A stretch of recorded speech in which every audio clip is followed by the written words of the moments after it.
السلام علیکم ورحمۃ اللہ وبرکاتہ۔ محترم سامعین، آج ہم کسی جذباتی کہانی کے لیے نہیں بلکہ اپنے گھروں کو بچانے کے لیے جمع ہوئے ہیں۔ طلاق اور خلا وہ مسائل ہیں جن پر ہم نے یا تو دین کو بالکل چھوڑ دیا یا جذبات کو دین بنا لیا۔ اس بیان کو غور سے سنیے، اگر بات سمجھ میں آئے تو لائک کریں، شیئر کریں، کیونکہ علم چھپانے کی چیز نہیں، اور چینل کو سبسکرائب کریں تاکہ سنجیدہ دینی گفتگو آپ تک پہنچتی رہے۔ نکاح دین کی نظر میں قرآن ہمیں بتاتا ہے کہ نکاح کا مقصد صرف ساتھ رہنا نہیں بلکہ سکون، محبت اور ذمہ داری ہے۔ میاں بیوی کو ایک دوسرے کے لیے باعث سکون بنایا گیا تاکہ زندگی کی سختیاں اکیلے نہ جھیلنی پڑے۔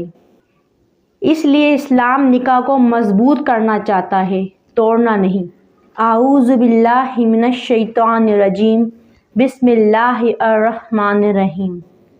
طلاق دین میں کیوں رکھی گئی؟ اسلام یہ حقیقت مانتا ہے کہ ہر رشتہ ہر حال میں نہیں چلتا، اسی لیے طلاق کو آخری حل کے طور پر رکھا گیا۔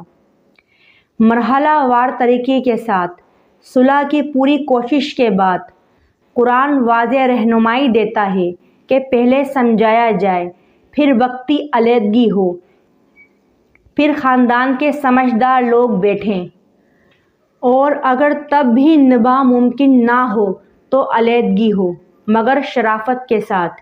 یہی وجہ ہے کہ نبی کریم صلی اللہ علیہ وآلہ وسلم نے طلاق کو جائز ہونے کے باوجود اللہ کے نزدیک ناپسندیدہ عمل قرار دیا۔ ہمارا مسئلہ کہاں ہے؟ ہم نے طلاق کو غصے کا جواب، دھمکی کا ہتھیار، انا کا مسئلہ بنا دیا۔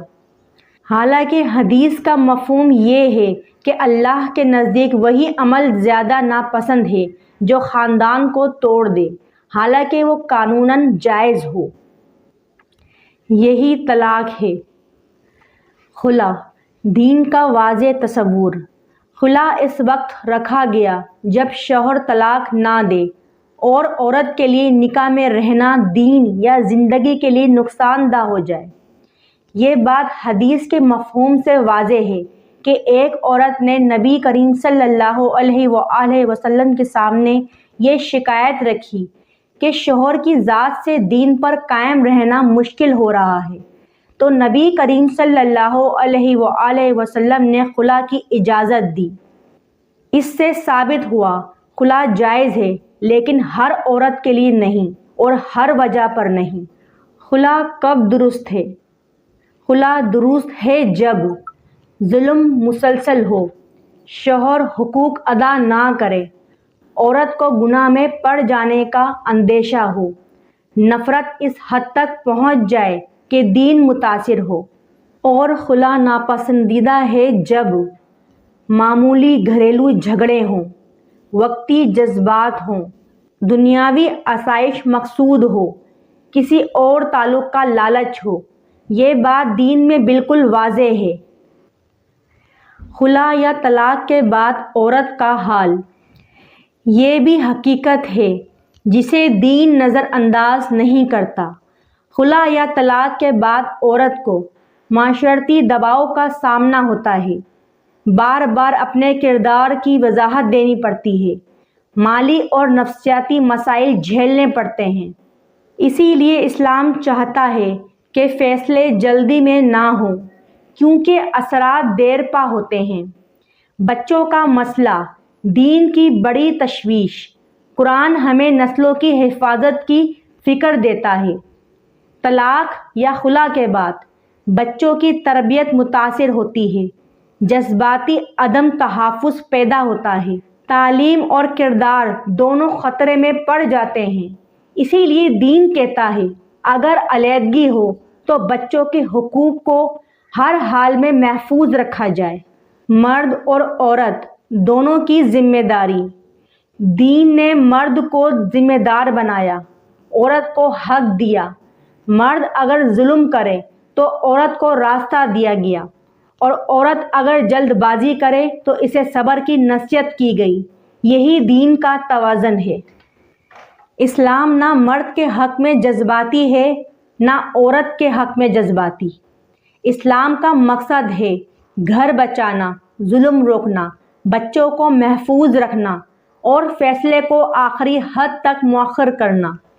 محترم سامعین، طلاق اور خلا نہ فیشن ہے نہ کھیل، یہ آخری فیصلے ہیں جن پر دنیا بھی اثر لیتی ہے اور آخرت بھی۔ اگر یہ بیان آپ کو سمجھ میں آیا ہو تو لائک شیئر کریں تاکہ سنجیدہ بات آگے بڑھے، اور چینل کو سبسکرائب کریں کیونکہ دین جذبات نہیں فہم مانگتا ہے۔ یا اللہ، ہمیں اپنے دین کی سمجھ عطا فرما، ہمیں غصے میں فیصلے کرنے سے بچا اور ہمارے گھروں میں عدل، سکون اور ذمہ داری پیدا فرما۔ یا رب العزت، ہمارے گھروں میں سکون ڈال دے، ہماری زبانوں سے زہر نکال دے۔ یا اللہ، جو عورتیں ٹوٹ چکی ہیں انہیں عزت دے، انہیں سہارا دے۔ یا اللہ، ہمارے بچوں کو ٹوٹے ہوئے گھروں کی سزا نہ دے اور ہمیں وہ عقل دے جو غصے میں بھی گھر بچا لے۔ آمین یا رب العالمین۔